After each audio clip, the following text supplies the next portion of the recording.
राजधानी भोपाल में आरएसएस के मुस्लिम राष्ट्रीय मंच के 4 दिवसीय अभ्यास वर्ग का रविवार को समापन हो गया है।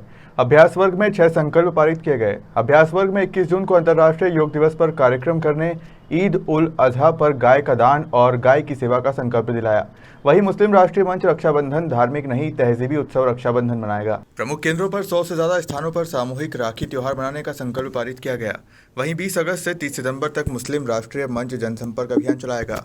15 लाख से अधिक परिवारों से संपर्क किया जाएगा। दंगा मुक्त तालीम युक्त हिंदुस्तान बनाने 3000 से ज्यादा सभाएं होंगी। जनसंपर्क के दौरान यूनिफॉर्म, सिविल कोड, जनसंख्या नियंत्रण जैसे विषयों को लेकर जागरूक करेंगे।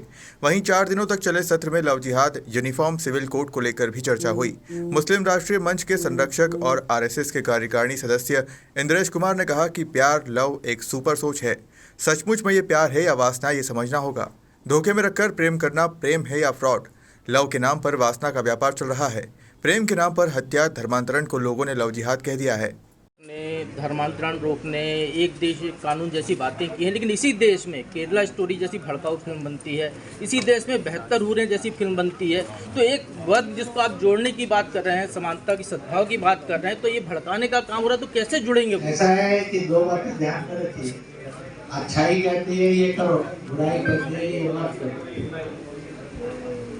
देश में अगर घर में, परिवार में बच्चे कुछ बुरा कर रहे हैं, it should be not knowledge. क्या ऐसी फिल्में बनना उचित है? और भड़काने की जरूरत नहीं है। कोई भला ये कहेगा कि ये तर्क देगा, बेटा ये कहे कि माँ तू मुझे डांटती है, बाप को कहे तू मुझे रोकता है। एक पड़ोसी का भी तो बेटा है जो लड़की छेड़ता है, उसमें आप इजाजत दे देंगे? आप उसको सही राह पर लाने के लिए काम करेंगे। अगर ऐसी बनती है तो उसमें से मैंने कहा केरल स्टोरी ये बता रही है कि इस तरह के षड्यंत्र हो रहे हैं। 72 हूरें बता रही है कि किस तरह से भड़काया जा रहा है। इसलिए ट्रूथ इज सो क्लियर। समझने की ताकत पैदा करना। I am giving you the comment. आप इसको कहेंगे कि मैंने भेदभाव किया, मैं कहूँगा आपके लिए प्रार्थना करूँगा सर। इंद्रेश जी, ये 4 दिन के अंदर तुरंत जरूरी इसलिए है कि हम सारा मिलकर डर। सर आपने कहा है सर इस्लाम का, कुरान शरीफ का गलत इंटरप्रिटेशन होता है, हलाला में देखा या 3 तलाक में देखा। आपको लगता है सर लव जिहाद या धर्मांतरण जैसे विषयों पर मुस्लिमों को बरगलाया जा रहा है, विदेशी ताकतें भी हैं इसमें? मैंने कह दिया है, गलत इंटरप्रिटेशन के आधार पर आज मानवता की धज्जियां उड़ाई जा रही है। सेकुलरिज्म और डेमोक्रेसी का कत्ल हो रहा है। मिस इंटरप्रिटेशन नहीं चलेगी। एक बात पक्का मानकर चलिए, मैं कहता हूँ आप अगर उसको पूरा लिखेंगे तो सही समझ में सबको आएगा और आपको भी आएगा। पूरी मैंने मुस्लिम वर्ल्ड कॉन्फ्रेंस थी, मैंने उसमें मुस्लिम देशों को कहा, मैंने ईसाई देशों की कॉन्फ्रेंस में भी कहा, ईसाइयत और इस्लाम अलग अलग का है, कॉमन होगा। मैंने कहा क्या आपके देश में बुद्ध जन्म ले सकते हैं और रह सकता है? क्या महावीर स्वामी जन्म ले सकते और रह सकते हैं? क्या ज्ञानेश्वर जन्म ले सकते और रह सकते हैं? क्या रहीम, रसखान, कबीर और मीरा जन्म ले सकते और रह सकते हैं? क्या गुरु नानक देव जन्म ले सकते और रह सकते हैं? भाई और बहनों ध्यान रखना, गलत मत जाइए। पाप है और अपराध है। मानवता के प्रति घोर जुल्म है। भारत ही है हिंदू बहुल होने के कारण यहाँ ये सब आ सकते हैं और मोहम्मद, ईसा, मोसेस की बानी और उसके भी पूजा घर बन सकते हैं।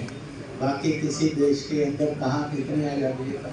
सब विदेशी ताकतें। इसलिए इस बात को समझना और इस बात को समझने के बाद इसमें को कहना, भारत ही है जो सब धर्मों का सम्मान भी करता और स्वीकार भी करता है। Name any other single country जो सब धर्मों का सम्मान और स्वीकार करती है। तो ऐसे भारत को भारत बने रहने देना, ये हमारा मिलकर काम करता है। यह भी एक बात की है पक्की कि इस बार 20 अगस्त से लेकर 30 सितंबर तक लगभग 1.5 महीने का एक जनसंपर्क अभियान करेंगे। 3000 छोटी बड़ी सभाएं करेंगे 15 लाख से अधिक परिवारों में जाएंगे, हजारों कार्यकर्ता इसमें लगेंगे। दंगा मुक्त, छुआछूत मुक्त, प्रदूषण मुक्त और समरसता, भाईचारा, मोहब्बत युक्त हिंदुस्तान ये बने, इसका एक संकल्प लेकर पत्रक बांटते हुए, मीटिंगें करते हुए जाएंगे। यह एक बड़ा जनसंपर्क अभियान करेंगे ऐसे टाइम में जब लोग मजहब के नाम पर दंगे कर रहे, जात के नाम पर छुआछूत कर रहे, उन सबको मिटाकर एक नए हिंदुस्तान को बनाने के लिए हम भी योगदान करेंगे। यह एक प्रस्ताव किया है, इसकी रूपरेखा चर्चा हो गई है। कुछ चर्चा जो टीम में बनाकर करेगी, लगभग 100 से अधिक नए कार्यकर्ताओं को और जिम्मेवारियां राष्ट्र स्तर पर, जोनल स्तर पर और सूबे स्तर पर इन एडिशन इस सारे कार्यक्रम के अंदर दी गई। 2-3 बातें और कह देता हूँ, और वो ये है कि यहाँ पर ये बात की गई थी कि हम विदेशी से नहीं हैं, हम हिंदुस्तानी से। We have a common roots. अगर हम अपने बाप पर, दादे पर, परदादे पर, चरदादे, लखड़दादे, सरदादे पर जाएंगे तो हमारी सबकी रूट्स सांझी है, एक है। और इसलिए इसका एहसास होगा, कोई भी जाति होगी और कोई भी मजहब होगा, पर दंगे और हिंसा नहीं होगी, बल्कि मेल बढ़ेगा। तो उस पर बड़ी व्यापक चर्चा हुई सब। इसलिए we should create a new structure that we are of common roots. इसी का दूसरा पार्ट था we have a common DNA. DNA था ड्रीम आइडेंटिटी। हिंदुस्तान के 140 करोड़ लोगों को सपना हिंदुस्तानी में आता है, ना अंग्रेजी लैटिन में आता है, ना फ्रेंच इटालियन में आता है, ना अरबी तुर्की फारसी में आता है, ना चीनी रशियन में आता है, ना जापानी जर्मनी में आता है, हिंदुस्तानी में आता है।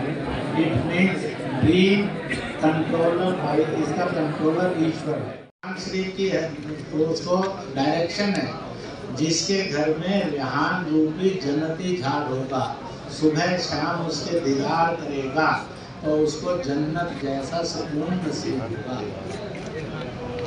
अब ये कुरान शरीफ कहता है, मैं नहीं कहता, आप नहीं होते हैं। इन सब चीज़ों को अगर देश समझेगा और हम समझाएंगे तो कन्फ्लिक्ट मुक्त हो सकते हैं, नहीं तो लाशें गिरनी रहेंगी। लाशें गिरने से कभी तो बदलना है। हमने तय किया है कि लाशें गिरने वाले युग को बदलेंगे। 30 सितंबर से सर जो अब जनसंख्या नियंत्रण को लेकर भी बात की, जनसंख्या नियंत्रण पर भी चर्चा हुई। सर इसी से जुड़ा एक सवाल है, जो अभियान आपका शुरू दोनों वो कहेगा मेरे का तो कहीं क्रॉस कर दी, तो काहे को मेरे को बदनाम करते। तो इसलिए इन्होंने कहा जनसंख्या, उस पर भी चर्चा हुई है। जो आए थे स्कॉलर्स 5, उन्होंने इस पर विषय रखा, मुस्लिम स्कॉलर थे सर। तो हमारे कन्वीनर दोनों बैठे हैं, आप डॉक्टर प्रोफेसर शाहिद अख्तर हैं, आप मोहम्मद अफजाल हैं, जो पहले दिन से लगभग जुड़े हैं मूवमेंट के साथ। तो उसमें पहला ये आया कि पूरी दुनिया के अंदर भारत की स्थिति क्या है। तो ये आया कि पूरी दुनिया के पास जितनी अर्थ चीज़ें हैं, जितने रिसोर्सेज हैं, उसका हमारे पास रिसोर्सेज 4%, और दुनिया की जो 800 करोड़ से ज़्यादा जनसंख्या है, हमारे पास 17% ऑफ दैट पॉपुलेशन। तो ऑलरेडी सरप्लस ऑफ पॉपुलेशन अनेक देशों के अनुसार हमारे पास बहुत ज़्यादा, रिसोर्सेज हमारे पास कम है। दूसरी बात यह है कि इसी के अंदर से कुछ लोग मजहब और जात डेमोक्रेसी का मिसयूज करने के लिए कॉल देते हैं कि अपनी जात की जनसंख्या बढ़ाओ तो अपनी जात का राज आ जाए। कुछ लोग कहते हैं अपने मजहब की जनसंख्या बढ़ाओ तो मजहबी राज आ जाए।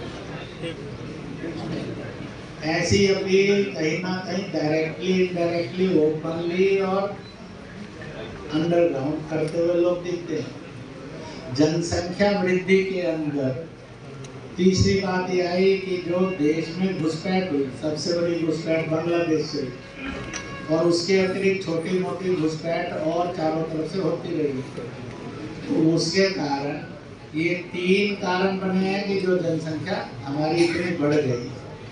वैसे दुनिया के लोगों ने कहा है कि दुनिया की टोटल जनसंख्या और ईश्वर के दिए हुए, खुदा के दिए हुए रिसोर्सेज हैं, आज हम 125 करोड़ से अधिक पॉपुलेशन दुनिया की रखते हैं। भोपाल से उमेश यादव की रिपोर्ट।